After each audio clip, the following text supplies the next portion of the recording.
प्रात प्रखलेश्वर अकारण करुणा वरुणालय भक्तवांछा कल्पतरु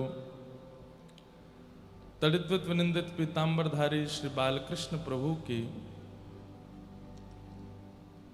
वांगमयी शब्दमयी वाणीमयी प्रतिमूर्ति हम आप सबके मध्य में विराजमान इस उत्सव की अध्यक्ष रूप में श्रीमद् भागवत जी को बारंबार वंदन।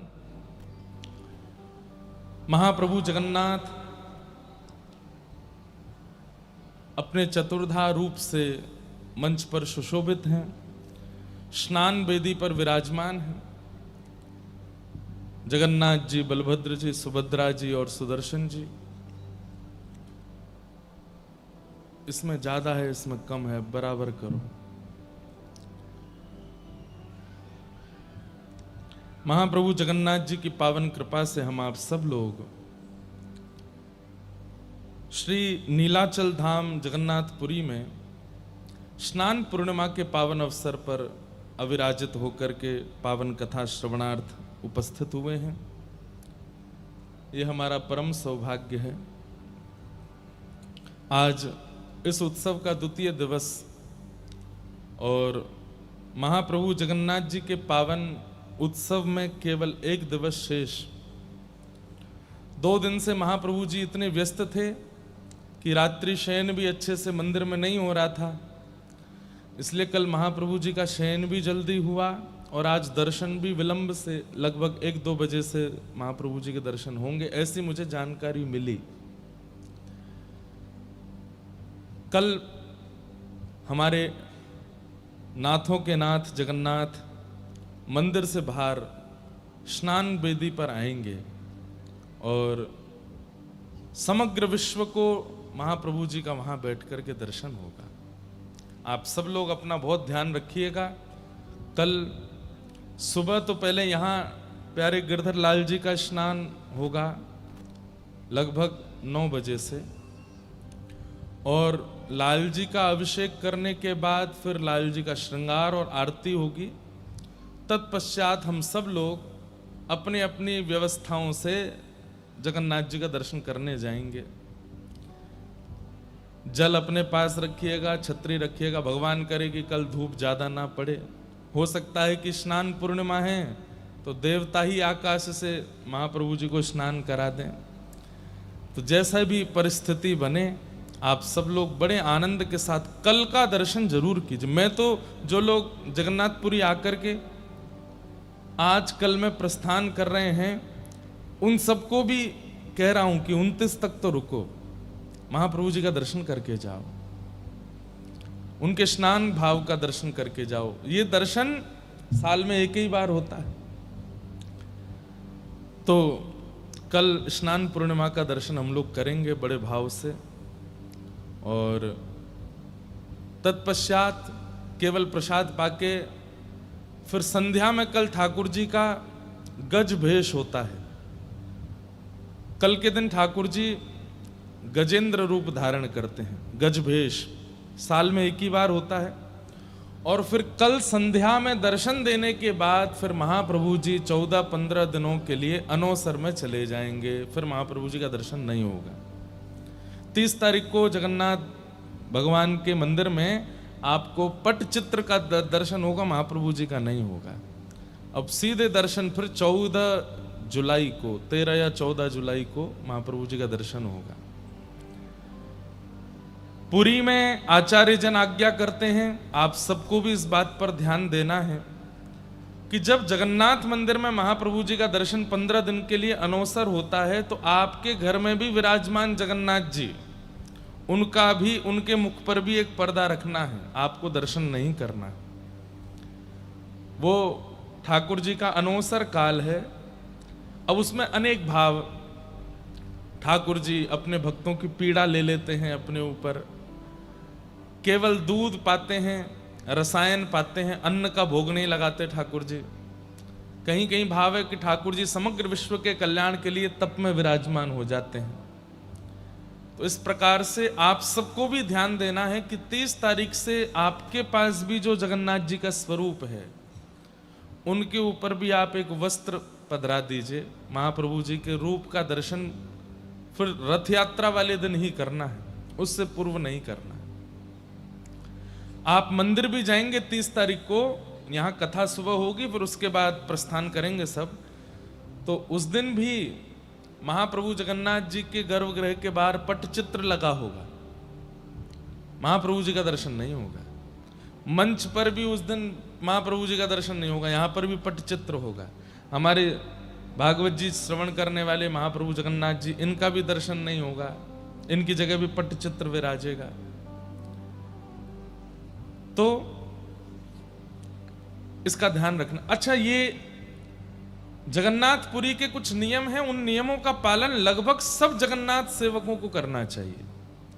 जैसे गजपति राजा महाराज उस दिन भी आज्ञा कर रहे थे कि आप भी कथा में सबको कहें कि कभी भी रथ यात्रा करनी हो तो उन्हीं तिथियों में करें जिन तिथियों में महाप्रभु जगन्नाथ जी की होती है। उससे पूर्व में या उसके बाद में रथ यात्रा नहीं करनी। क्यों? विश्व में जहां कहीं भी जगन्नाथ हैं, सब एक ही हैं और वे विश्व का कल्याण करने के लिए एक साथ अवस्थित हैं, चाहे वो वृंदावन में विराजमान हो, चाहे यहां हो, चाहे जहां कहीं भी जगन्नाथ मंदिर है। अब आगे पीछे रथ यात्रा का क्रम जब होता है तो महाप्रभु जी विश्व कल्याण के लिए हैं और रथ यात्रा में ठाकुर जी परम आनंदित। अब वहां आप रथ यात्रा करते हैं तो जगन्नाथ जी को लगता है अब हम रथ यात्रा में जाएं कि यहां बैठ के कल्याण करें। इसलिए एक ही समय पर रथ यात्रा होनी चाहिए जब महाप्रभु जी की रथ यात्रा हो। उसी समय पर स्नान उत्सव होना चाहिए जिस समय महाप्रभु जी का होता है। महाप्रभु जी के 15 दिन दर्शन नहीं होते तो विश्व में जहां भी जगन्नाथ मंदिर हैं वहां दर्शन नहीं होने चाहिए, चित्रपट ही होना चाहिए आगे। महाप्रभु जी अनवसर में रहते हैं। इन सब बातों का ध्यान हम लोग रखना प्रारंभ करें, करना प्रारंभ करें। ये नियम है, ये शास्त्र विधि है, ये शास्त्र आज्ञा है। स्कंद पुराण में तो वर्णन है कि पहले महाप्रभु जी के स्पर्श का अधिकार सबको था, लेकिन वहां लिखा है कि गजपति महाराज जिसको आज्ञा दें उसी को ही महाप्रभु जी के स्पर्श का अधिकार है। उसके बिना अधिकार, बिना उनकी आज्ञा के कोई स्पर्श करता है उसके पुण्य क्षीण होते हैं। ऐसी ऐसी बातें, ऐसी ऐसी भावना सब है। तो यहाँ के महाराज जी और यहाँ के मंदिर प्रशासन की ये सबसे प्रार्थना है कि रथ यात्रा उन्हीं दिनों में कीजिए जब महाप्रभु जगन्नाथ जी की रथ यात्रा होती है। स्नान उत्सव तभी कीजिए जब महाप्रभु जी का होता है, स्नान पूर्णिमा को ही होता है। और जितने दिन महाप्रभु जगन्नाथ जी अनवसर में रहते हैं, दर्शन नहीं देते, उतने दिन कहीं दर्शन नहीं होना चाहिए। जगन्नाथ जी के जहां भी रूप हैं सब जगह एक मुख पर वस्त्र होना चाहिए और ठाकुर जी के चित्रपट आगे आ जाना चाहिए। और ठाकुर जी को दूध भोग, ठाकुर जी को मलाई का भोग, अन्न का भोग नहीं करना है। 15 दिन तक ठाकुर जी दूध, मलाई और कुछ रसायन, फल, इनका प्रसाद पाते हैं। वैसे हमारे एक आचार्य कह रहे थे कि महाप्रभु जगन्नाथ जी साल भर एकादशी नहीं करते, महाप्रसाद पाते हैं तो एक संग ही एकादशी कर लेते हैं सबरी। 30 तारीख से लेकर के और 15 तारीख तक महाप्रभु जी अन्न नहीं पाएंगे, सारी साल भर की एकादशी एक बार में ही कर लेते हैं। ऐसी ऐसी भावनाएं सब हैं। आज हम स्कंद पुराण युक्त महाप्रभु जगन्नाथ जी के, अब देखो कितना कठिन होता है। हम आज पूरी रात नहीं सोए, पूरी रात पढ़ता ही रहा मैं, क्योंकि आचार्यजन, गुरुजन जब पढ़ाते हैं तो वो एक एक बात का स्पष्टीकरण कर देते हैं। अब नया ग्रंथ है, नया पुराण है, पहले कभी हमने पढ़ा नहीं। परसों हमको, कल ही हमको प्राप्त हुआ, पूरी रात का आज पढ़ते ही रहे। सुबह 5 बजे झपकी आई, 6:30 बजे फिर उठ करके फिर से पढ़ने लगे और अभी तक पढ़े कथा में आने तक। अभी भी पूरा पढ़ नहीं पाए, अभी तो एक ग्रंथ अभी और रह गया है, उसको 30 तारीख को सुनाएंगे। 2 भागों में है, स्कंद पुराण में पुरुषोत्तम महात्मा। लेकिन इतना अद्भुत और कई सारे भेद मन के खुल गए। हम भी पहले कथाओं में कई महाप्रभु जगन्नाथ जी की लोक कथाएं सुनाते थे, वो सब यहां पर स्पष्ट हुई कि वैसी कथा है नहीं। जैसे कई बार क्या होता है कि कथा को रोचक बनाने के लिए कविजन उसमें कुछ निर्मित कर देते हैं भाव, लेकिन वो भाव होते नहीं है। लेकिन स्कंद पुराण का पूरा अध्ययन, संपूर्ण अध्ययन करने के बाद पूरा स्पष्टीकरण हुआ कि महाप्रभु जगन्नाथ कब से विराजे, कैसे आए, क्या रूप है, क्या नहीं है। अब एक इतनी गलत कथा पूरे विश्व में चलती है, मैं इसका हर कथा में खंडन करता हूं कि भगवान कृष्ण अपनी लीला पूरी करके जैसे ही गए तो पांडवों ने उनके श्री विग्रह को आग लगा दी, चिता में रख के, हृदय नहीं जला, बहता हुआ वो पुरी आ गया। ये कथा है ही नहीं। और जहां कहीं भी है तो उसका तथ्य या भाव कुछ और होगा। भगवान गीता में कहते हैं, मेरे शरीर को मानवों की तरह मृत्यु प्राप्त करने वाला जो समझता है वह व्यक्ति अपवित्र है। मैं कभी मृत्यु को प्राप्त नहीं होता हूं। मेरा शरीर चिन्मय है, आपकी तरह मेरी तरह जड़ नहीं है। ठाकुर जी का शरीर वह चैतन्य है, वह चिन्मय है। हार्ड मांस हड्डी से नहीं बनते ठाकुर जी। और जो पंचभूतों से बनता है, अग्नि संस्कार क्यों होता है हम लोगों का? पृथ्वी, जल, अग्नि, वायु, आकाश, ये 5 चीजें हैं हमारे शरीर में। और इन 5 से ऋण लेकर के हमारा शरीर बनाया जाता है। तो जब हमारी मृत्यु होती है तो अग्नि दे करके 5 का जो अंश था वो 5 को वितरण कर दिया जाता है। हमारे अंदर की वायु में चली जाती है। हमारे अंग में जो पृथ्वी के मिट्टी का कण है वो मिट्टी में चला जाता है। जो जल का कण है वो जल में चला जाता है, इसलिए अस्थि विसर्जन होता है। और जो आकाश का लक्षण है वो आकाश में चला जाता है, क्योंकि हमारा शरीर हमने ऋण लेकर के बनाया, लोन में लिया है हमने। ठाकुर जी ऋण में लेते हैं क्या शरीर? उनका तो चैतन्य स्वरूप है, चिन्मय स्वरूप है। चैतन्य चिन्मय परमात्मा का कभी अंत नहीं होता। ये गलत बात है, गलत कथा है। जो लोग कहते हैं कि ऐसे हृदय बह के आया, वही महाप्रभु जी के हृदय। महाप्रभु जी के भीतर साक्षात परब्रह्म जीवित शालिग्राम विराजमान, सचल शालिग्राम विराजमान। ऐसी कई कथाएं हैं जो कही जाती हैं, लेकिन स्कंद पुराण में सबका स्पष्ट वर्णन है। तो कल रात से ही हम पढ़ने में लगे। अब यथामति जितना हो पाएगा आपको समझाएंगे, आप सब समझना। बाकी कल जो स्नान पूर्णिमा होने वाली है, मैं कल बताना चाहता था, जगन्नाथपुरी में वो स्नान उत्सव इसलिए होता है क्योंकि महाप्रभु जगन्नाथ जी कल के दिन ही इंद्रद्युम्न राजा को प्राप्त हुए, स्नान पूर्णिमा के दिन। लेकिन वृंदावन में स्नान पूर्णिमा के दिन हमारे बालकृष्ण प्रभु का स्नान क्यों होता है, इसके पीछे एक बड़ी सुंदर कथा है। और कथा ऐसी है, नख पे धार लियो गिरिराज नाम, गिरधारी पायो है। जब ठाकुर जी ने गिरिराज जी धारण किए और 7 दिन 7 रात्रि तक गिरिराज जी धारण करके रखे, 7 दिन बाद जब ठाकुर जी ने पुनः गिरिराज जी को व्यवस्थित किया तो सब ब्रजवासी लाला को गोद में लेकर के कंधा पे बिठा करके नृत्य करने लगे, आनंदित हो गए। और सबने नंद बाबा से प्रार्थना करी, बोले बाबा अब तुम लाला को राज तिलक कर दो, या को ब्रज को राजा बनाए दो, ब्रजमंडल को राजा बनाओ। तो कहते हैं, ध्यान से सुनना, तो सांडिल्य मुनि बुलाए, गर्गाचार्य जी बुलाए, बोले लाला की राज तिलक की तिथि निकालो। तो बोले पूर्णिमा, कोई पूर्णिमा की तिथि सुंदर थी, बोले इस पे लाला का राज तिलक करो। लेकिन कहते हैं कि गिरिराज उत्सव के बाद भगवान इतने व्यस्त हो गए, क्यों?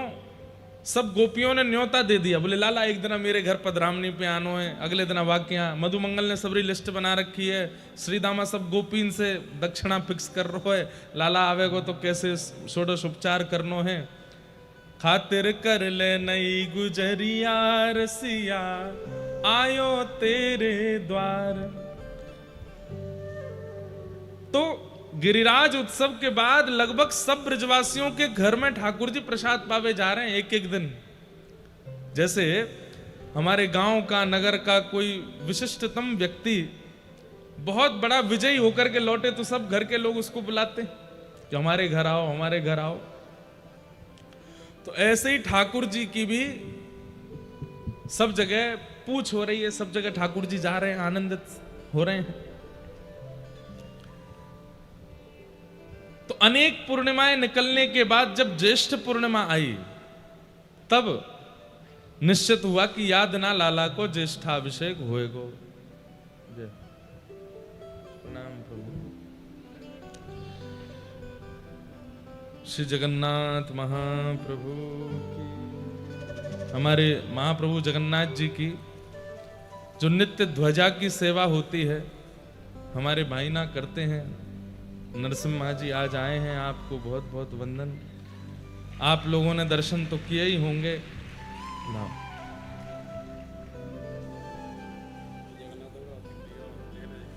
हैं?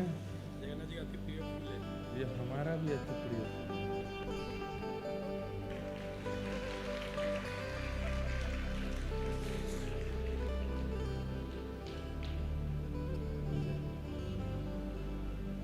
महाप्रभु जगन्नाथ जी की रोज संध्या में 4-5 बजे जब ध्वजा परिवर्तित होती है, हमारे नरसिम्हा भाई उल्टे चढ़ते हैं मंदिर के ऊपर। आपका पूरे परिवार और सबका ये महाप्रभु जी की ये सेवा प्राप्त है। और उल्टे ऐसे ऐसे चढ़ते हैं मंदिर के ऊपर जाकर के, फिर वहां ध्वजारोहण करते हैं, ठाकुर जी की ध्वजा परिवर्तन करते हैं। ऐसे हमारे भाई ना आए हैं। सब हमारे ऊपर एक बड़ी कृपा है कि हमारे मित्र संसारी नहीं है, हमारे मित्र सारे मंदिरों के धाम के ही लोग सारे मित्र हैं। और इनसे मित्रता करने में कितना फायदा, कितनी बढ़िया बढ़िया बातें पता चलती हैं। ठाकुर जी का नित्य प्रसाद प्राप्त होता है, ठाकुर जी का दर्शन मिल जाता है। तो ऐसे सब हमारे सब सखा वृंद हैं, मित्र वृंद हैं। तो आज आप पधारे, बहुत बहुत स्वागत। ध्यान से सुनो सबरे। तो गिरिराज उत्सव के बाद लाल जी की राज तिलक करवे की योजना बनी, लेकिन ठाकुर जी इतने व्यस्त हो गए हैं, सब गोपियों के यहाँ एक एक दिन जा रहे हैं प्रसाद पाने, एक एक दिन जा रहे हैं अपनी खातिर करवाने। तो नंद बाबा ने श्रीदामा मधुमंगल से कही, अरे लाला को नहीं छोड़ोगे, वाको ज्येष्ठाभिषेक, वाको राज तिलक करनो है। तब सब ब्रजवासी बोले, बाबा अब लाला जेठ तक तो बहुत व्यस्त है, सबरी गोपीन के यहाँ को प्रसाद है, जेठ में आप कर लियो। तो ज्येष्ठ में अति गर्मी भी होती है, ग्रीष्म ऋतु भी रहती है। तब ठाकुर जी ने मन में, नंद बाबा ने मन में विचार किया कि ठीक है, ज्येष्ठ की पूर्णिमा को लाला को राज तिलक करेंगे। तो कल के दिन ठाकुर जी हमारे वृंदावन चंद्र श्री राधा रमन लाल, श्री बालकृष्ण प्रभु, मदन मोहन जी, कल इनका राज तिलक हुआ। सब ब्रजवासियों ने मिलकर के लाला को तिलक कियो और अति ग्रीष्म हैवे के कारण यमुना जल ले लेकर के आए हैं और लाला को अभिषेक कर रहे हैं। इस भाव से वृंदावन में ज्येष्ठाभिषेक मनाया जाता है, ठाकुर जी का अभिषेक किया जाता है। नंद को मन वांछित दिन आयो, नंद को मन वांछित दिन आयो। पिता को सबसे ज्यादा प्रसन्नता कब होती है? जब उसका पुत्र अपने पिता के स्थान को ग्रहण करे। अभी तक व्रज के राजा नंद बाबा थे, लेकिन कल के दिन व्रज के राजा श्री ठाकुर जी हो गए। तो नंद बाबा आज बड़े प्रसन्न हैं। नंद को मन वांछित दिन आयो, नंद को फूली फिरत यशोदा रोहिणी, फूली फिरत यशोदा रोहिणी, उर आनंद ना समायो,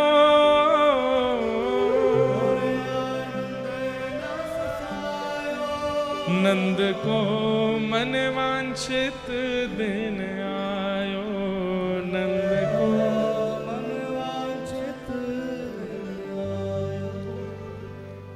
गाम गाम ते जाति बुलाई, गाम गाम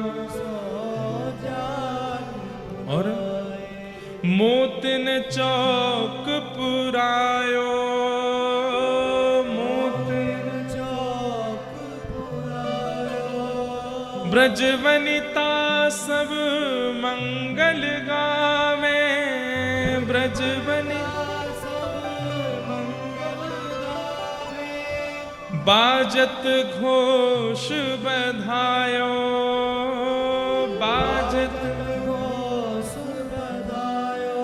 नंद को मन वांछित दिन आयो, नंद को मन वांछित दिन आयो।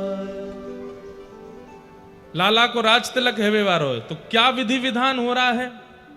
प्रथम रात्रि यमुना घट भीतर, प्रथम रात्रि प्रथम रात्रि यमुना जल घट भर के, प्रथम रात्रि यमुना अधिवासन करवायो, अधिवासन मतलब जो हम आज करेंगे, यमुना जी का जल घड़ाओं में भर भर के उसका अधिवासन मतलब उसको सुगंधित करेंगे, उसमें केसर डालेंगे, इलायची पीस के डालेंगे, ब्रास डालेंगे, ठंडा करेंगे, मोगरा के पुष्प डालेंगे, कुछ गुलाब के पुष्प डालेंगे, उसमें थोड़ा गुलाब जल डालेंगे, चंदन डालेंगे, उसको सुगंधित करेंगे, इसको अधिवासन करेंगे। उठी प्रभात कंचन चौकी धर, उठी प्रभात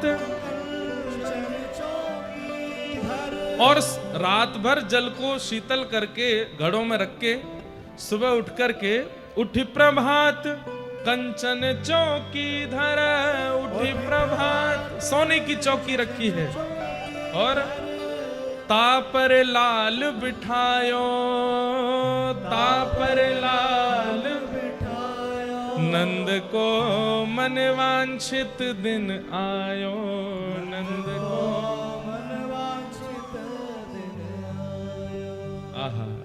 श्री ठाकुर जी बैठे हैं, मंद मंद मुस्कुरा रहे हैं, चारों तरफ सब ब्रजवासी खड़े हैं और अब एक एक करके आ रहे हैं, लाला को अभिषेक कर रहे हैं।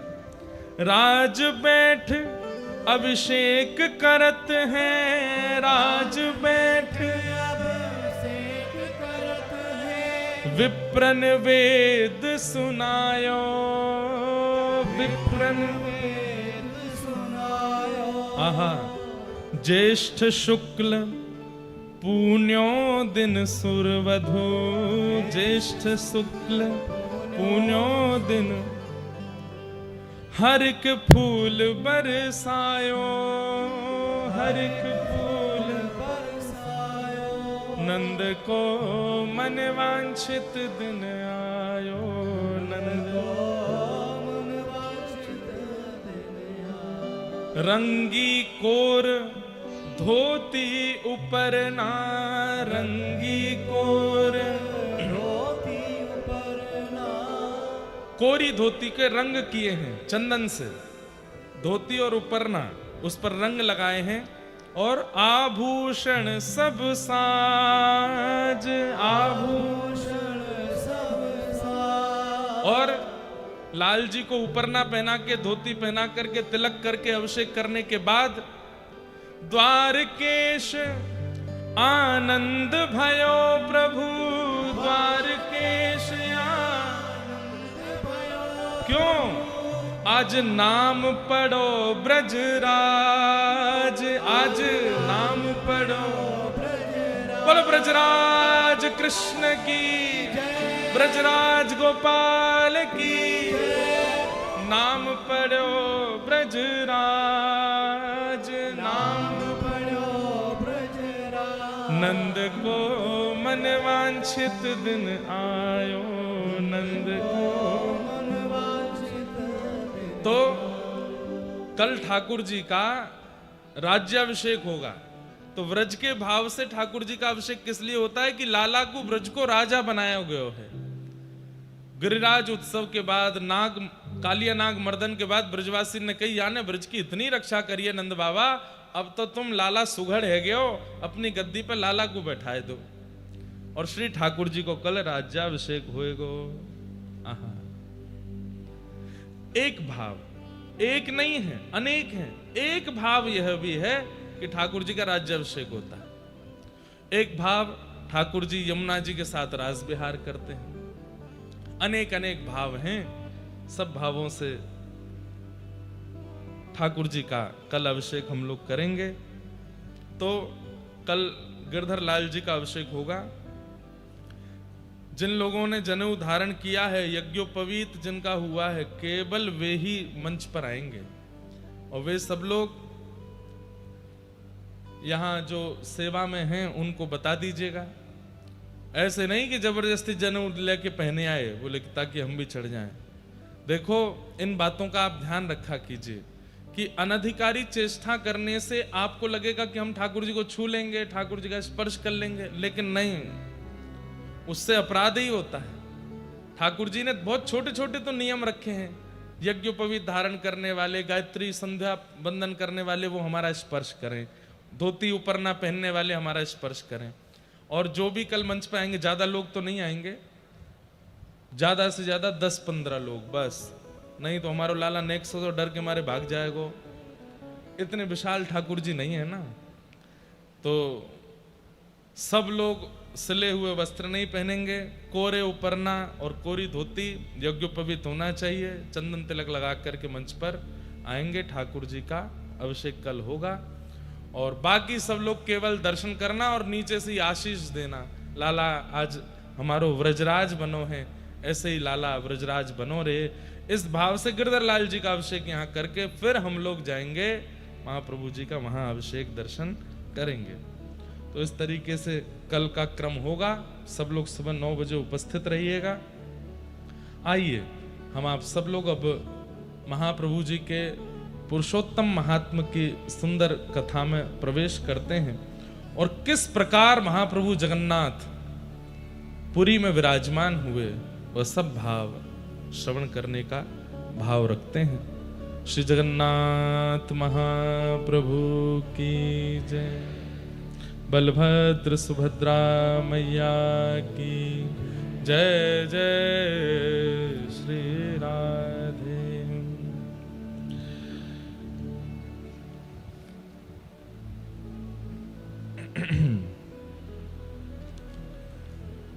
स्कंद पुराण पुरुषोत्तम महात्मा श्री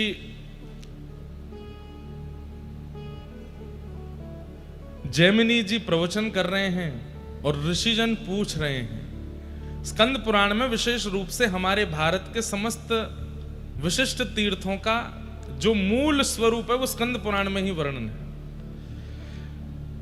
सब मुनियों ने पूछा, क्या?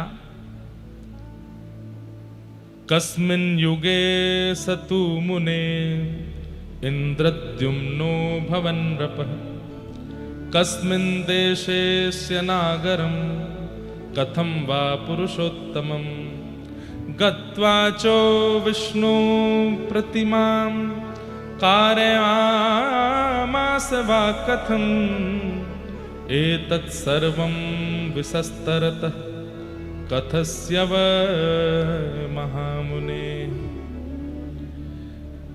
समस्त मुनियों ने मिलकर के जैमिनी महाराज से पूछा कि भगवान हमें यह बताइए कि ये इंद्रद्युम्न राजा कौन है, ये कौन से कुल में जन्मे, कौन से युग में जन्मे, कौन से वंश में इनका अवतार हुआ और इन्होंने ऐसा क्या किया कि इनके पास साक्षात चतुर्धा भगवान पधारे जिन्हें जगन्नाथ के भाव से पूरे विश्व ने वंदन किया। कृपा कर इन इंद्रद्युम्न के बारे में हमको बताइए और इन्हें जगन्नाथ जी कैसे प्राप्त हुए, ये महाप्रभु जगन्नाथ पृथ्वी पर कैसे आए, कृपा कर इनकी पूरी लीला हमें सुनाइए। तब श्री जैमिनी जी महाराज अति प्रसन्न होकर के इंद्रद्युम्न महाराज का परिचय पहले दे रहे हैं और क्या कह रहे हैं? आसीत कृत युगे विप्रा इंद्रद्युम्नो महानृपः सूर्यवंशे सधर्मात्मा सन्नुष्टः पंचमूर्तिभिः। पुरुष है। बहुत ध्यान से सुनिए। आज की कथा हम बिल्कुल जो है अभी तक तो गुरुजनों से पढ़े, लेकिन ये कथा हमको जगन्नाथ जी पढ़ा गए हैं, क्योंकि अब गुरुमुख होना आवश्यक होता है किसी भी ग्रंथ को पढ़ने से पहले, लेकिन ये ग्रंथ हमने स्वच्छंद जगन्नाथ जी से ही पढ़ा है। तो स्कंद पुराण के हमारे गुरुदेव जो हैं वो जगन्नाथ महाप्रभु ही हैं, तो इसलिए आप सब लोग बड़े ध्यान से सुनना। जो जो श्लोक अधिकृत हैं उन सबको हम सुनाएंगे, और आप सब बिल्कुल एक दर्थ होकर के पूरी कथा श्रवण करो। सतयुग में, अब देखिए, जगन्नाथ महाप्रभु कलयुग के देवता हैं, लेकिन विराजमान कब से हैं? सतयुग से विराजमान है। सतयुग में सूर्यवंश जात में एक प्रकार से यह भाव वर्णित है कि इंद्रद्युम्न नामक राजा थे और बड़े धर्मात्मा थे। ब्रह्मा जी के अधस्तन पंचम पुरुष पुत्र माने जाते हैं इंद्रद्युम्न राजा।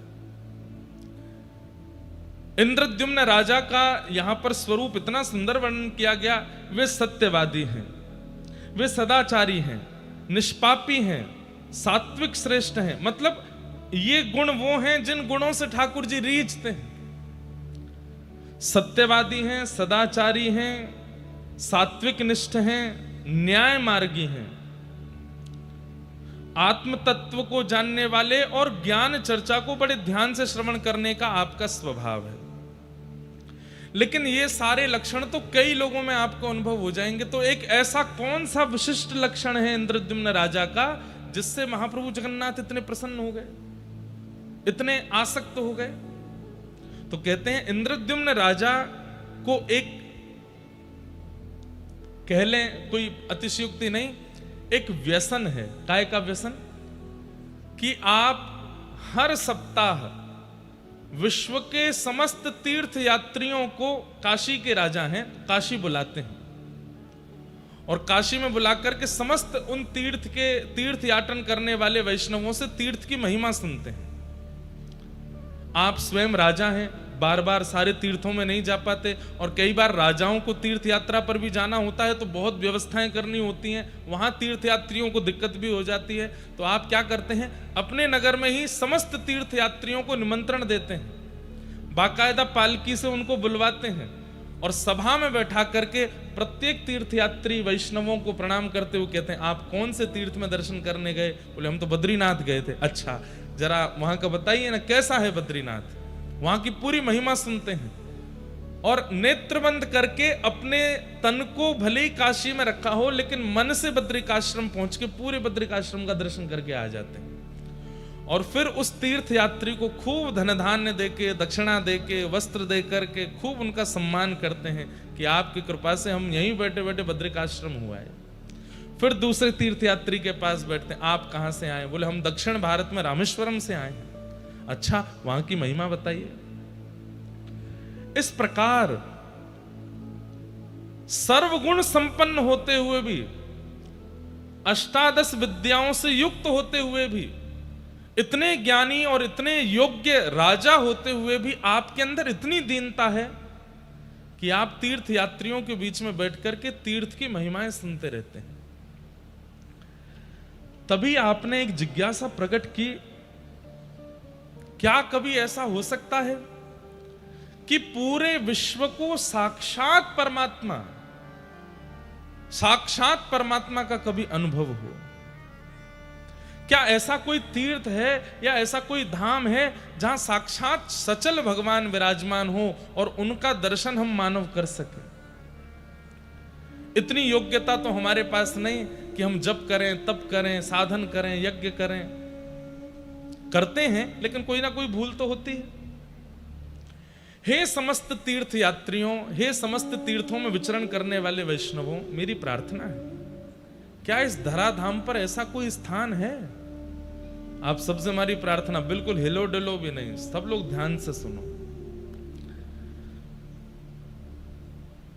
कोई ऐसा स्थान है जहां साक्षात परब्रह्म को अपनी चर्म चक्षुओं से हम देख सकें?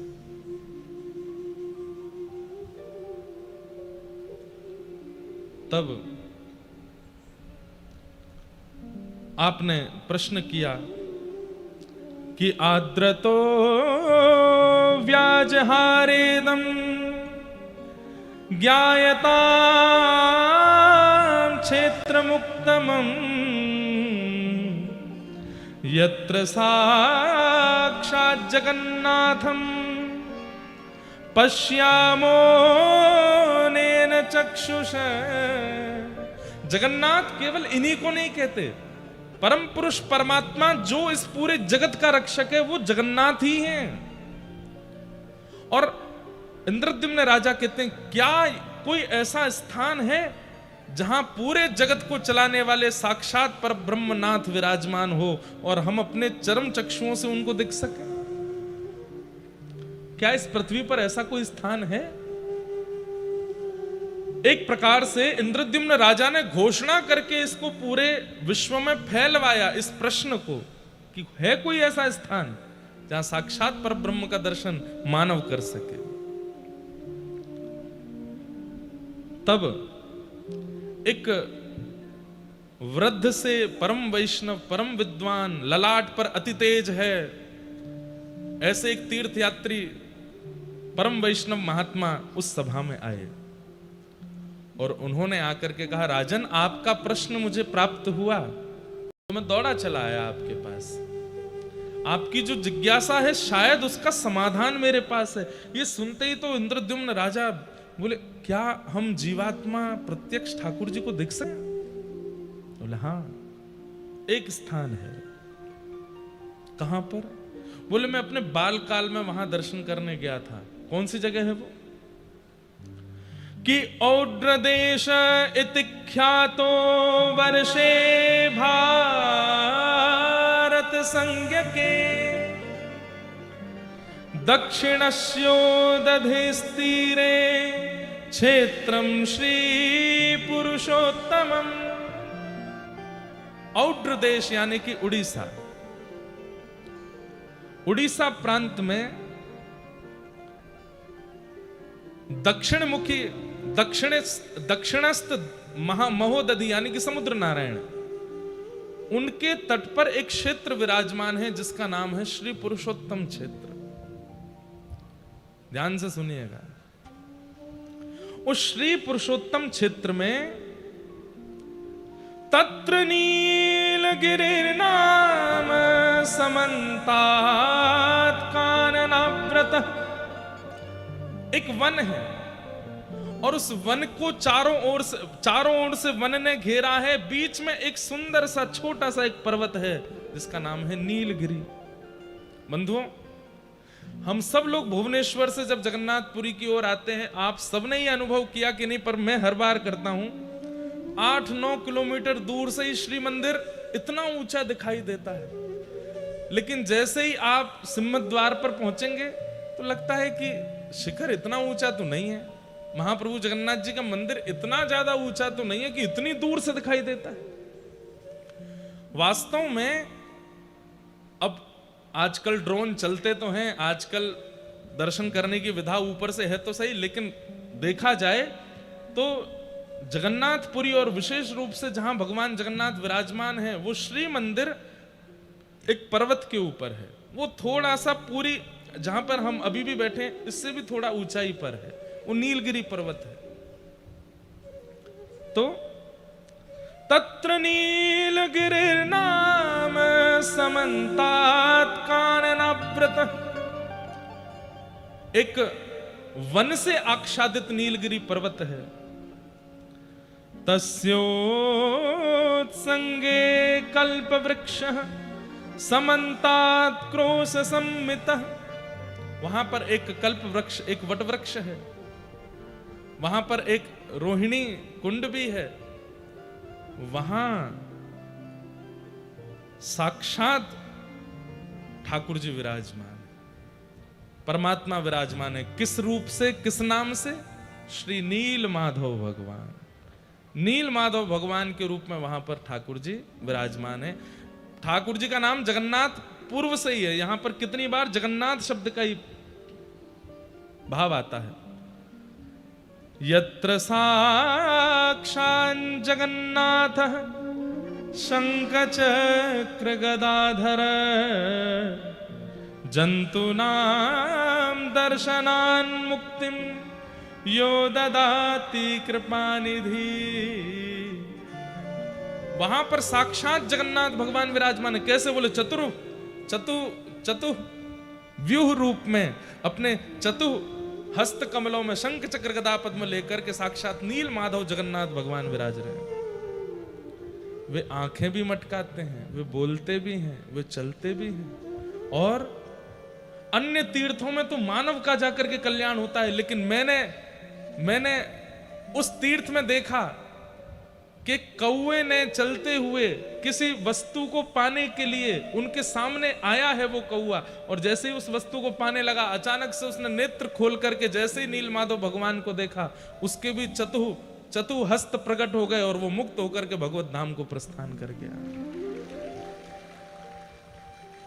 अरे आप तो मानवों के कल्याण की बात करते हैं, लेकिन कीट पतंगा पक्षी जो वहां पहुंच जाए और शंख चक्र गदा पद्मधारी चतुर्भुज रूप नील माधव जगन्नाथ भगवान का जो दर्शन कर लेता है, ऐसे पशु पक्षियों का भी उद्धार वहां होता है। नील माधव भगवान जो पूर्व में यहां विराजमान थे, बाद में फिर उन्हीं नील माधव भगवान का चतुर्धा रूप प्रकट हुआ। सुदर्शन जी, जगन्नाथ जी, सुभद्रा जी और श्री बलभद्र जी। कैसे ये पूरी कथा है, ध्यान से सुनना। यत्र साक्षात् जगन्नाथ, साक्षात जगत का उद्धार करने वाले परमात्मा वहां विराजमान है। और इस बात का प्रमाण है, क्यों? जंतूनां दर्शनान् मुक्ति, दर्शन करते ही मुक्ति मिलती है वहां पर। ऐसे धाम का मैंने दर्शन किया है राजन, और मुझे विश्वास है कि आप उस स्थान पर जाएंगे, दर्शन करेंगे और उस स्थान से पूरे विश्व को लाभान्वित करेंगे। तत्र गत्वा जगन्नाथं दृष्ट्वा स हि गिरो यथा कटकावास संस्थानम भूप्रदेशं प्रयच्छ।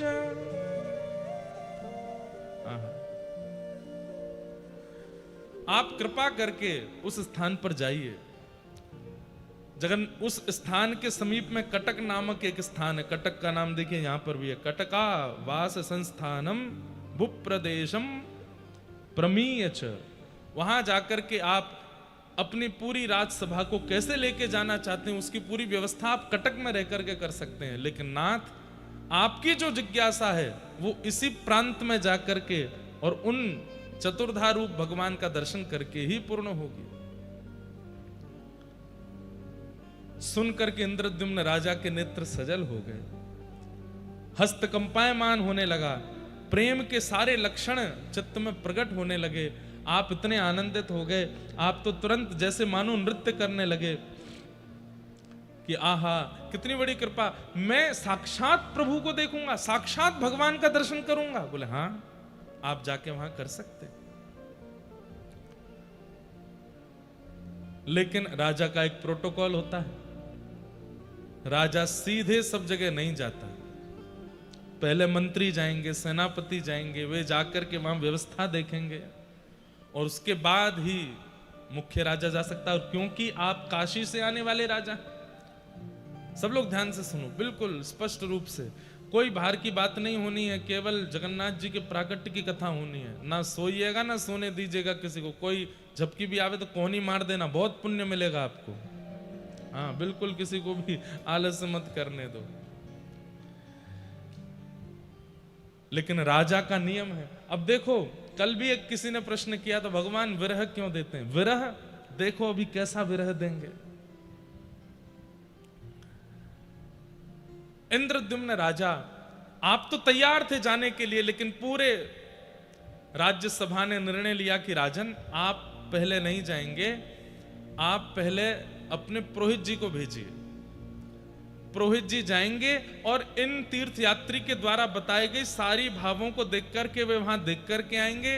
नील माधव जगन्नाथ भगवान का दर्शन करके आएंगे और वे सब आपकी व्यवस्था देख के आएंगे। आप जाएंगे तो कहाँ रुकेंगे, कहाँ प्रसाद बनेगा, इतनी सेना जाएगी, सेना कहाँ रुकेगी, वहाँ के जो उत्कल देश के राजा हैं उनको बता करके आएंगे।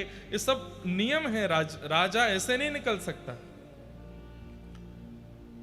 इंद्रद्युम्न बोले मैं तो बहुत उतावला हो रहा हूं, मुझे जाने दीजिए ना। बोले नहीं, आप अभी नहीं जाएंगे, आप कृपा कर अपने पुरोहित जी को भेजिए। तो राजा के ऊपर भी कई लोग होते हैं, आचार्य लोग, जिनकी आज्ञा राजा को माननी पड़ती है। तो इंद्रद्युम्न राजा का मन तो बहुत था, भैया ये पंखा बंद है, किसी से कह के पंखा चलवाए दो। कई लोग बेचारे एसी की आड़ में, अच्छा इतनी वेदना में थे आप लोग, फिर भी देखो कितने अच्छे शांत होकर के सुन रहे थे पूरी कथा। गर्मी तो नहीं लग रही ज्यादा, कुछ तो थोड़ी बहुत लग रही है, पर ये पंखा चलाने के लिए लगे हैं, पेमेंट तो पूरा होगा इनको, तो चलवा भी दो। ठाकुर जी की लीला कैसी है देखो। राजा है इंद्रद्युम्न, वे चाहें तो क्या नहीं कर सकते, तुरंत पहुंच सकते हैं, लेकिन सब ने रोक दिया। बोले आप नहीं जाएंगे, पहले पुरोहित जाएगा। काश इंद्रद्युम्न चले जाते, ये बाद में आपको पता चलेगा। आपने अपने पुरोहित जी को बुलाया और कहा कि महाराज आप कृपा करके जाएं। तो पुरोहित जी बोले मैं तो अस्वस्थ हूं, मैं अपने छोटे भाई को भेजूंगा। और चल गए। बोलो जगन्नाथ महाप्रभु की। वाह भैया, ये तो ऐसा लग रहा है जैसे स्विच बंद जानबूझ के कर रखा था, आपको कहीं जाड़ा नहीं लग जाए, सर्दी नहीं लग जाए। हाँ क्या? अच्छा ऊपर से गर्मी फेंक रहे हैं ये, इसलिए बंद कर रखे थे। लग तो रही है गर्मी से चलने के बाद। गर्मी आ रही है क्या ऊपर से? जबरदस्ती आने लगे तो बता देना, ठीक है, फिर बंद करा देंगे।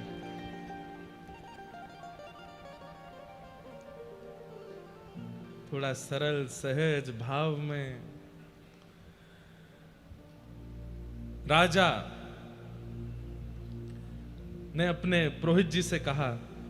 तो पुरोहित जी बोले मैं तो वृद्ध हो गया हूं, शायद मैं इतनी निपुणता नहीं रखूंगा, पर मैं अपने छोटे भाई विद्यापति को भेजता हूं। वे जाकर के आपके इस जो नियुक्त स्थान है उसका दर्शन करके और पूरी योजना बना करके आएंगे और आपको बताएंगे। अब देखिए ये विद्यापति भी, अभी तो हमने पहली बार पढ़ा, पर मैं इसकी खोज करूंगा। विद्यापति का कोई पूर्व जन्म का या पूर्व काल का कोई तो संबंध है कि इनको नील माधव भगवान का प्रत्यक्ष दर्शन हुआ? कहां? ये तो पुरोहित भी नहीं थे, पुरोहित के छोटे भाई हैं। इनको बुलाया गया और कहा कि आपको इस प्रकार उत्कल देश जाना है, वहां पर कटक नामक एक शहर है, उसके पास में महानदी और समुद्र के दक्षिण तीर पर एक नीलगिरी पर्वत है, वहां नीलाचल भगवान, उनका दर्शन करके आना है। और सब व्यवस्था आकर के राजा को बतानी, फिर राजा पूरी सेना के साथ दर्शन करने जाएंगे। तो आप बड़े सौभाग्यशाली हुए, कितने खुश हैं। क्या कह रहे हैं? हर किसी को जगन्नाथ आते समय यह श्लोक बोलना चाहिए, महाप्रभु जी का दर्शन करते समय यह बोलना चाहिए कि अहो में सफलम जन्म सुकल्या सर्वरीच में द्रक्ष्यामि यद भगवातो मुख्य पद्म मघापहम। रथ में आरूढ़ होकर के विद्यापति इतने प्रसन्न हो रहे हैं। मैंने ऐसे कौन से जन्म के पुण्य किए? मेरा तो दूर दूर तक कोई संपर्क संबंध नहीं था इंद्रद्युम्न से, लेकिन फिर भी इनके पुरोहित का मैं छोटा भाई हूं और कहां से मुझे बुला करके मुझे भेजा जा रहा है। अरे ये मुझे भेजा नहीं जा रहा है, मुझे बुलाया जा रहा है।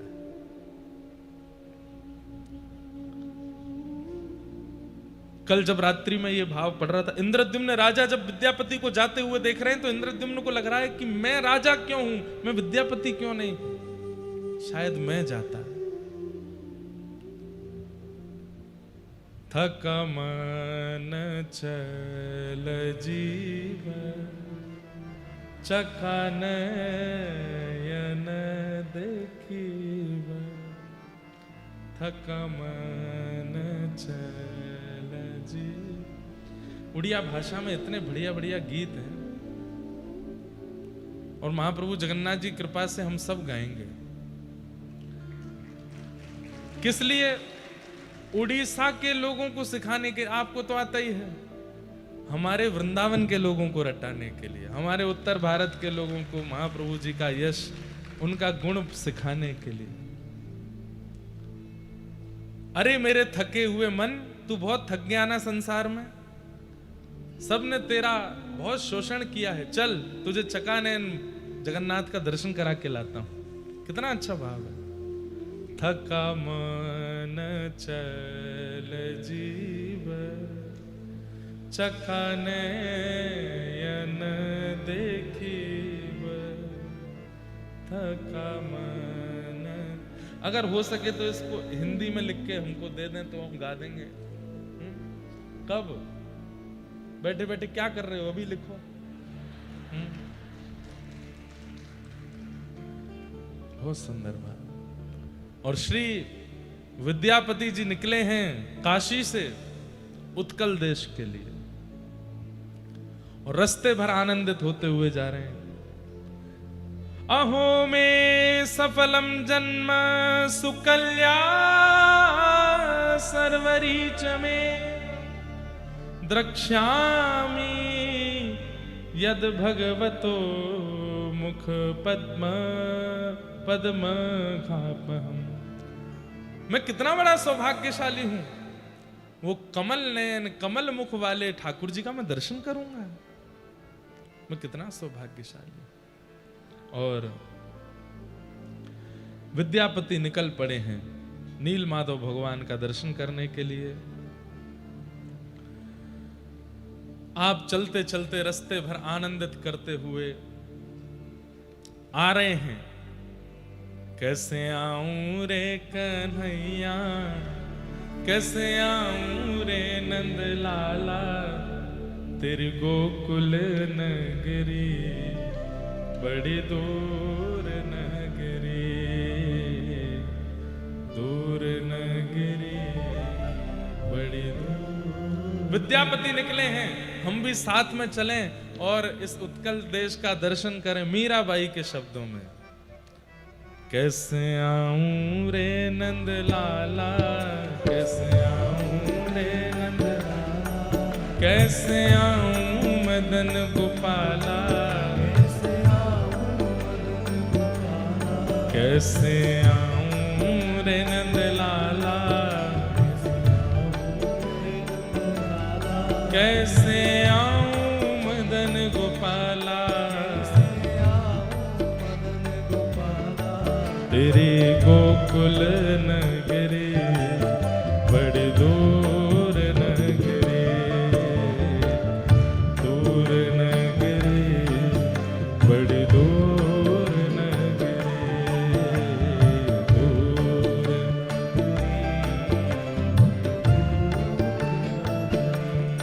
ओ रात को आऊं तो लाला डर मुहे लागे,